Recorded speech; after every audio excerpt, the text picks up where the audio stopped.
Donc il faut imaginer que vous auriez pu faire ça avec beaucoup plus d'images, 20, 30, 100, pour faire un diaporama. Et par la technique qu'on a vue juste avant pour les boutons, ben, ce serait vraiment trop chipot de faire ça. Ça va demander plein de programmation dans la palette de boutons. Donc on va faire par les objets à état multiple. Vous avez les 3 images qui sont sélectionnées. Si ce n'est pas le cas, vous englobez. Ne fût-ce que comme ça, avec la flèche noire, une partie des 3 blocs. Voilà, elles sont toutes les 3 sélectionnées. Vous allez dans le menu Fenêtre, Objet interactif, et on recherche Fenêtre, Objet interactif, État d'objet.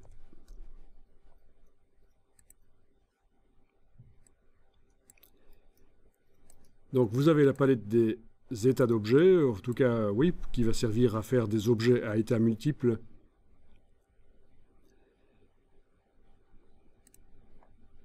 Vous cliquez sur le bloc de feuilles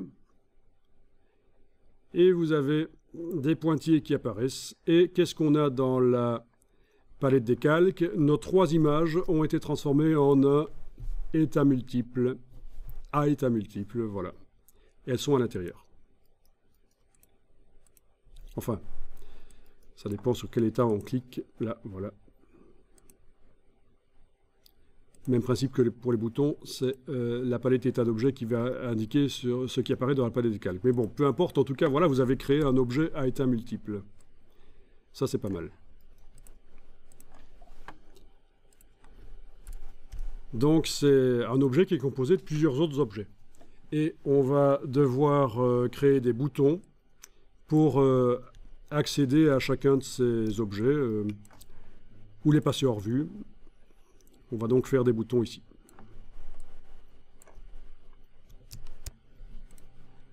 Alors, prenez l'outil de création de polygones. Alors, ici, il va falloir que je décide de faire un triangle en faisant un Alt-clic avec l'outil polygone.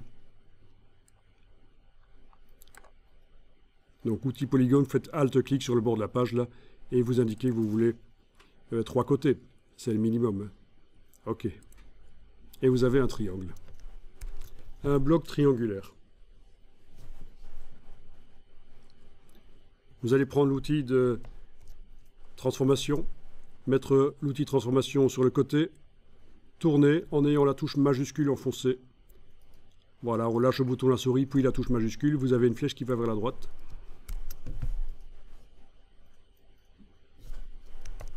Vous allez la redimensionner également. Et la positionner en dessous de l'objet à état multiple.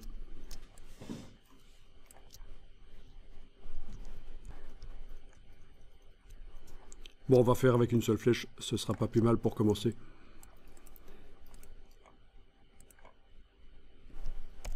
Donc cette flèche, j'aurais pu aller chercher l'image d'une flèche sur le web. Une image, pixel, peut être transformée en bouton, c'est pas un problème. Ou du vectoriel de Illustrator, c'est pas un problème. Bon, ben ce bloc triangulaire, en fait, cette flèche, je vais la transformer en un bouton. Donc, palette des boutons, menu fenêtre, objet interactif, bouton et formulaire.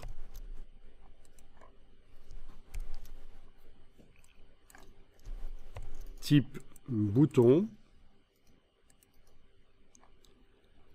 Ok. Je vais appeler ça Colorado suivant dans objet à état multiple. OEM. En anglais, vous allez souvent voir MSO, Multi-State Object. On utilise souvent l'abréviation chez Adobe, MSO. Et en français, c'est forcément OEM, Objet à état multiple. Bon, on va faire en sorte qu'il y ait un survol pour le bouton, ce sera plus sympa. Cliquez sur le mot survol.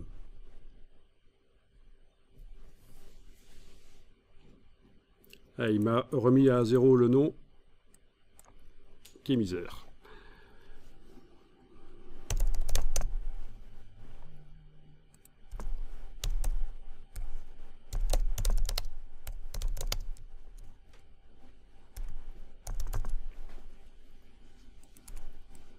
Ok. Donc, vous êtes en train de travailler sur le survol. Vous allez pouvoir changer notamment la couleur de l'objet par la palette fenêtre couleur nuancier, par exemple.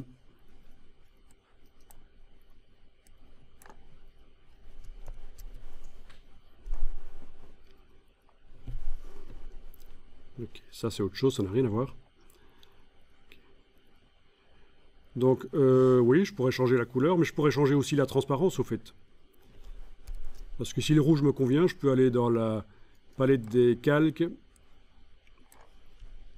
Et pour le bouton là qui est sélectionné,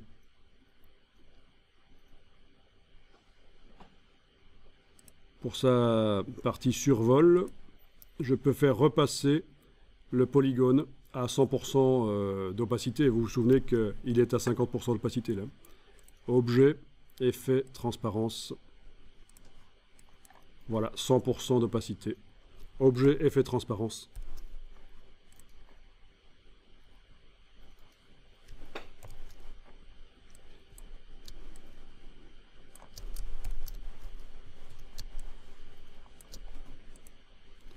Donc là, j'ai un bouton qui passera de rouge à 50% à rouge 100% quand on va le survoler.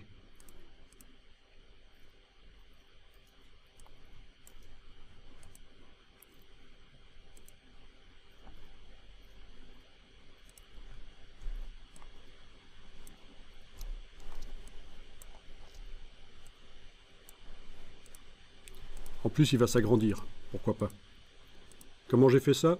Ben, en ayant l'objet sélectionné, ici, à l'intérieur plutôt, voilà, le polygone. À l'intérieur de l'état effleuré, bon, on le survole quoi. J'ai pris l'outil de transformation manuelle et avec Alt majuscule, je l'ai agrandi un peu.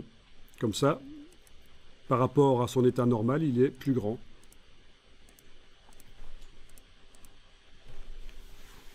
On peut même mettre des images complètement différentes pour l'état normal et l'état survol, bien sûr. Vous pourriez avoir l'image d'une vache et quand vous survolez, on voit l'image d'un steak. Techniquement, ça pose aucun problème. Ou l'image d'une bouteille de lait, soyons plus sympas, quoique. C'est juste, voilà, pour vous dire que c'est quand même, ça ouvre quand même pas mal de possibilités. En fait, c'est assez marrant parce que ce qu'on est en train de faire là, c'est ce qui était possible de faire avec les premières versions d'HTML, il y a plus de 15 ans. Et rien qu'avec ça, on peut déjà faire énormément de choses. Il suffit d'avoir un peu de jugeote et de mettre en place des scénarios. On peut faire des documents très sympas.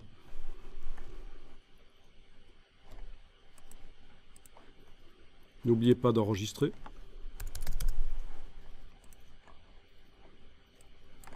Sous un autre nom, régulièrement, au cas où vous foirez les choses.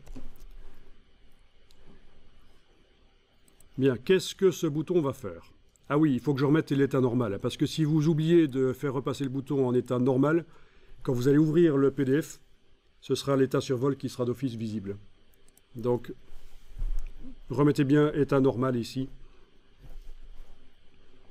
Dans le script d'action, on va faire atteindre l'état suivant.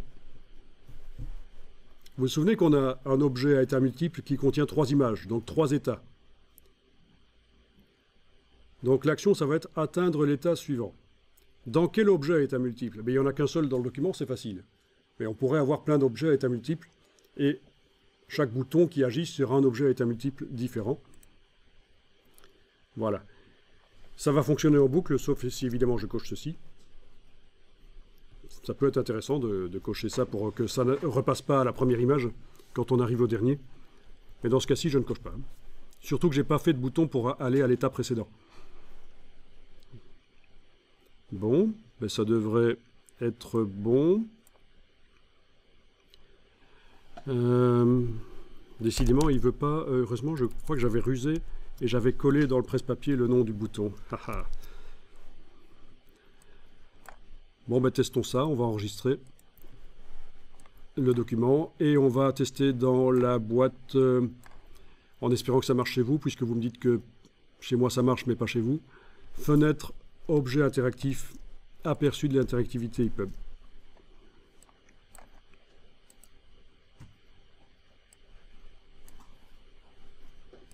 Ça fonctionne.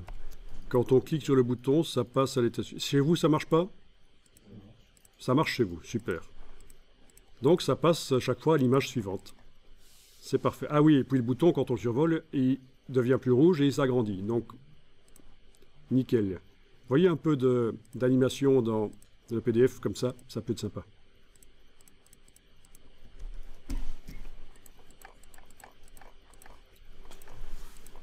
Bien sûr, cet objet à état multiple devrait apparaître uniquement quand j'ai cliqué sur l'état du Colorado et fait apparaître le texte, en fait. Mais on n'en est pas encore là. Là, on l'a fait complètement indépendant du reste pour l'instant.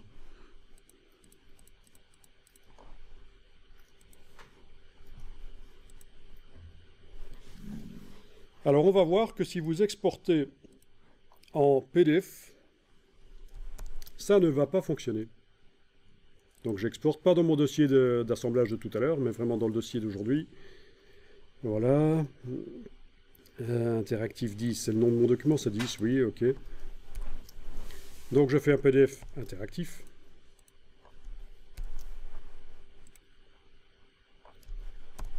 Je demande d'afficher après exportation et d'ouvrir en plein écran.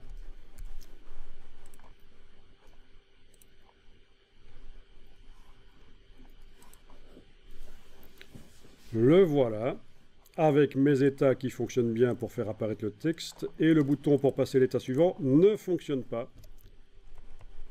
En fait, un objet à état multiple ne peut pas fonctionner dans un PDF interactif.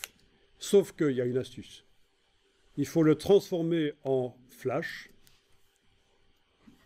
parce que l'interactivité dans un PDF, c'est toujours du flash. Je vous ai dit tout à l'heure, navigateur web, oubliez le flash. Oui, mais un PDF interactif, c'est différent. C'est toujours du flash à l'intérieur, l'interactivité. Bon, Adobe parle de plus en plus d'une nouvelle génération de PDF interactifs qui arriverait, et certainement avec du HTML dedans, mais ce n'est pas encore le cas. Donc, si je vous dis de convertir l'objet interactif, l'objet à état multiple en flash, ce n'est pas une hérésie. Il ne s'agit pas de l'utiliser dans un navigateur web.